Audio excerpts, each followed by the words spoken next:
Hey, welcome back to another episode of the Blip Pod. We got a little bit of a news dump for you today. I am Nolan. And I am Joey. And today, dude, I am super excited. I feel like I say that. I feel like every week we're always like, we're super excited. But this that's why that's what the podcast is for, because we're talking about stuff we're super excited about. This is true. Okay, so this week we got a bunch of DC news, which comes off the back of I just purchased. They had a sale for like super cheap. I got the freaking Batman Arkham games, so I'm like in the midst of playing the Batman video games, which are amazing, and then this information comes out, so I freaked out. Okay, cutting to the chase. Michael Keaton is in talks. This is not official. This is not a done deal. He is officially in talks. It's not a done deal. Michael Keaton is in talks to appear in the Flashpoint movie as dun, dun, dun, dun. Batman. Whoa. From the Tim Burton universe. For all of you that may not know that he used to play Batman. Yes. He's reprising his role. So, okay. So I actually looked into this after this came out because I knew we were going to record it tonight. So I was like, okay, let me do some looking. Here's the information that they have so far. Mind you, Warner Bros. Itself has not confirmed this, but multiple sources inside Warner Bros. Have confirmed to both Variety and Deadline and a bunch of different stuff that this is happening. It's not a done deal, but here are the details if it becomes a done deal. First, Michael Keaton will appear in the Flashpoint movie as the Tim Burton version of Batman. There was a rumor that they might have Thomas Wayne, Bruce Wayne's dad version, but yeah, nah, he's not him. Even if that version appears in the Flashpoint movie, Michael Keaton will be playing the original Tim Burton version Batman. Also, if he gets picked up, he'll act as a Nick Fury in multiple films, like as a Nick Fury type character in multiple films, where he slowly builds up like a multiverse of characters and kind of brings them all together. Third, I think that's kind of cool though, but because you have like Ben Affleck's Batman, he kind of played that purpose a little bit with just him bringing together the Justice League. But now you're gonna have this other Batman that's basically doing that, but within the multiverse, which makes it even bigger. So I think it's cool how they're doing it with another Batman. That's definitely true, and it can fix a lot of their problems, which we'll get into in a minute. The third thing is, if he signs this, it's a multi-contract movie where he will appear in multiple movies, including Batgirl. We don't know if this means that Batgirl will take place in the Tim Burton universe, or if he'll just, pop up as Nick Fury does it, like post-credit scene and be like, join my intergalactic, Justice League. This fixes a lot of, if they can pull this off well, and it will be a slippery slope to not make this too confusing. If they can pull this off well, it will fix every single one of their problems. I feel like they have better opportunities to fix than make it worse, because right now it's already a mess and kind of confusing, and now they could just go through this whole multiverse thing, and they could use obscure stuff to connect stuff, be like, okay, that normally wouldn't make sense, but now that you're putting all this crazy multiverse stuff, I guess in that kind of universe the possibilities could actually fit, and it makes more it's just kind of one of those ideas that it doesn't make sense at all, that it makes sense, Yes, and I think a couple things I noticed recently that, especially when you're saying the multiverse thing, it's ironic.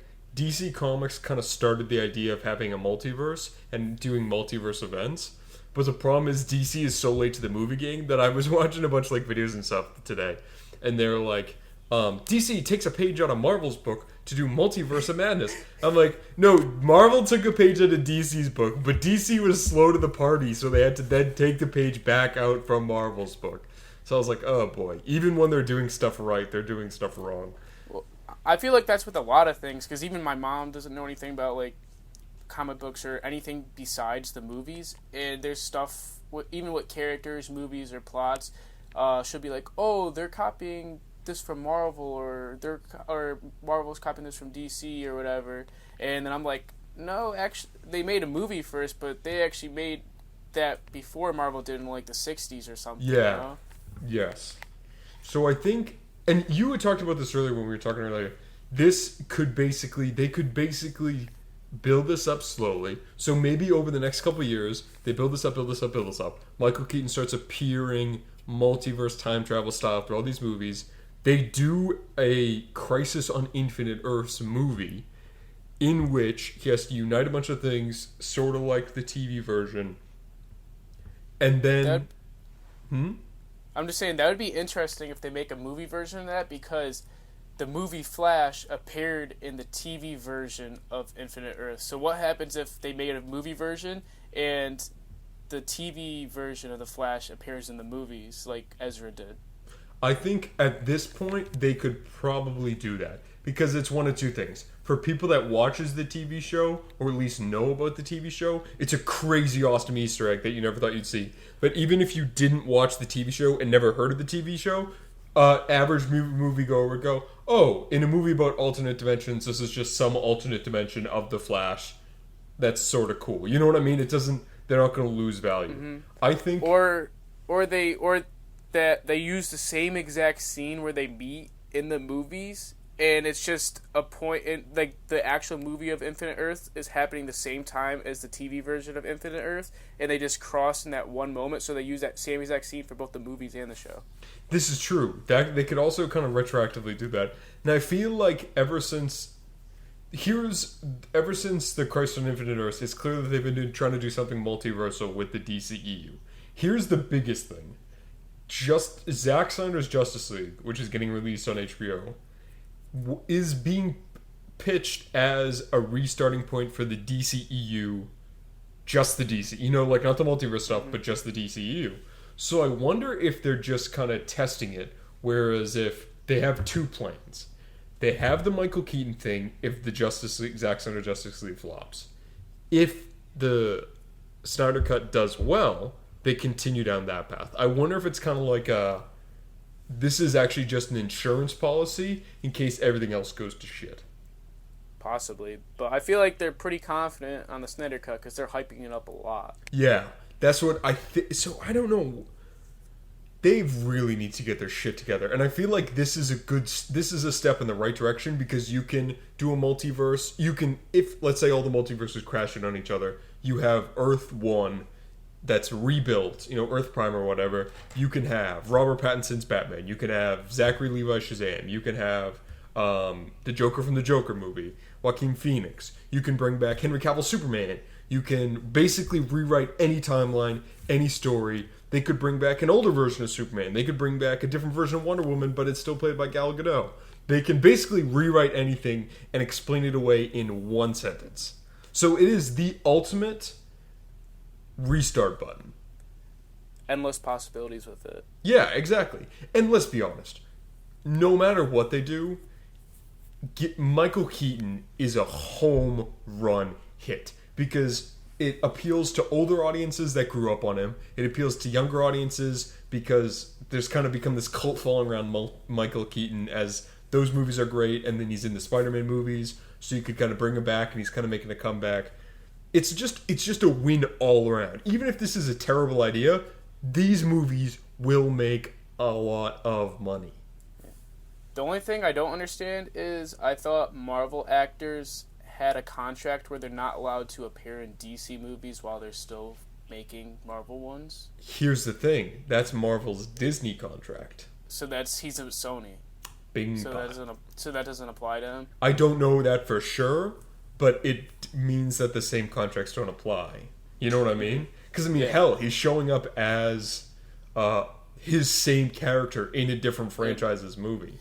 But that could also, but they might have plans to tie stuff together, so that be why. But this is a completely different company, so I don't know. I think Marvel also doesn't want to seem antagonistic, and if word got out that Marvel was the reason we weren't getting good Batman movies, people would be pissed. Yeah, I think also Marvel's just so ahead of the game that they don't care. They're just like, whatever, you could do that. Yeah, do whatever you want. They're not worried. Also, they're never going to be in competition, because if you're a comic book fan, you're going to go see all the movies. It's not like when Wonder Woman came out in 2017, I chose between seeing Wonder Woman or Thor Ragnarok. I just saw both of them and wasted $40 because my theater is insane. Well, of course. Yeah, exactly.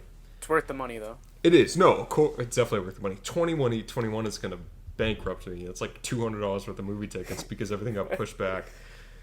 I just want to work at a movie theater so you just get free movies. That's what one of my friends does. He just works at a movie theater and he's like, oh yeah, I saw that for free. And I was like, you sick son of a bitch. You get paid to see the movies I have to pay to see.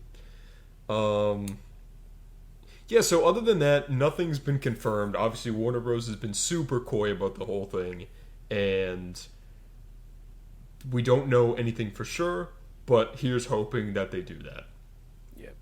Even if they did, honestly, I mentioned this to you a little while ago, and people have been spitballing this for years. Let's say they bring him back as the Batman Beyond version, where he's an old Bruce Wayne who's training a younger thing. Doesn't need to tie into anything. It's just a movie series on its own. People love the Batman Beyond stuff. He got his own comic book now. The TV show is like, not as loved as Batman the Animated Series, but it is a cult following. It's kind of made it into the comic book realm. They could easily pitch it as like futuristic spy movie starring a kind of slimmer, darker Batman. People would show up to that too. Hell, I'd probably be more excited for that than Batman because it's something we haven't seen before. Yeah, to be honest, no matter what the movie is, if it's comic book related, I'm gonna go watch it. Yeah, that's also that's it too. Yeah, no, you're right. We're debating like, will we go see the movie? Yeah, no shit, we'll see this movie. Even if this movie got a 10% on Rotten Tomatoes, if it has Batman in the title, I will go view it. Mm-hmm. Oh my goodness. Like shit, I even go see Green Lantern. Yes. I watch it, like, even if I see it on TV, I'll still throw it on, even though it's not that great of a movie. It's, it's superhero, I'll still watch it. It's superhero, it's got some Ryan Reynolds. Yeah, exactly. It's got some redeeming factors. You can't hate it. Taika Waititi. Yeah. My one true love. He posted a picture of Baby Yoda today, and I was like, oh, Mando Season 2!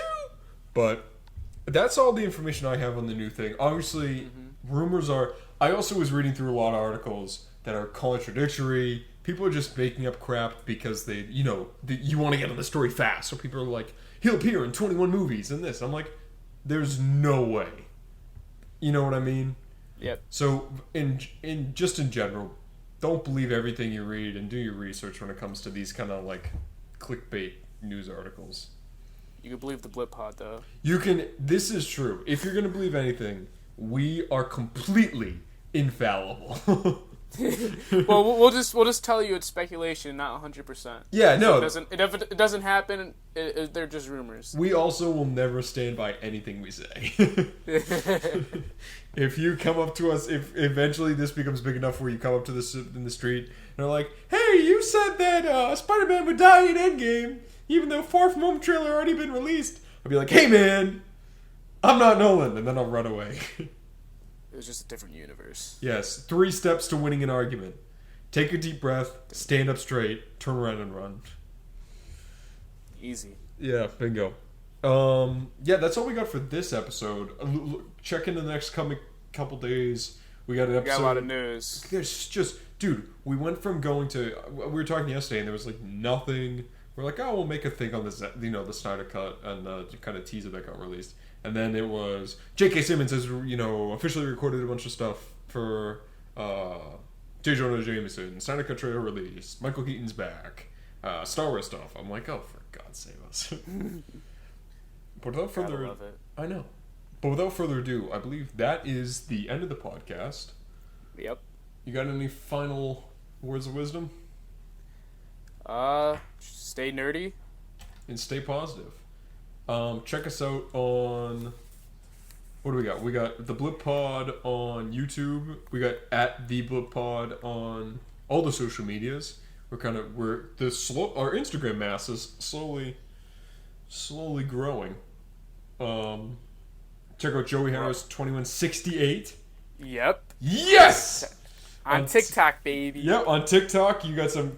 He comes on every day with quality content. Check us out. We are now on Spotify. Yay! So look up the Blip Podcast on Spotify. Give us a follow. There, you'll find all the audio versions. Also, if you ever heard of that new app called Anchor, it's a podcasting app. Yeah. We're also on that too. That's what got us onto Spotify. So it was a very nice app. They got us on. They didn't charge us on like all the other podcasting apps. It's like $15 a month to be on Spotify. It's like, well, shit. But so check us out on all that. Definitely give us a like and subscribe and hit that bell icon. I love when people say that on YouTube. Unless of course you're listening to us on Spotify and then do none of those. Actually, if you're listening to Spotify, do all of those twice. Go like and subscribe and hit a bell. Wait, no, if they hit like twice, they'll unlike it. Don't do this. Just once. Yes, exactly. Do it 3 times, because then you like it, you unlike it, then you like it again. That probably helps the algorithm. Yeah, without further ado, that's our show for today. Check back tomorrow and the next day for new updates on everything. And as Joey said earlier, stay nerdy and positive. See ya. Hasta la vista, baby.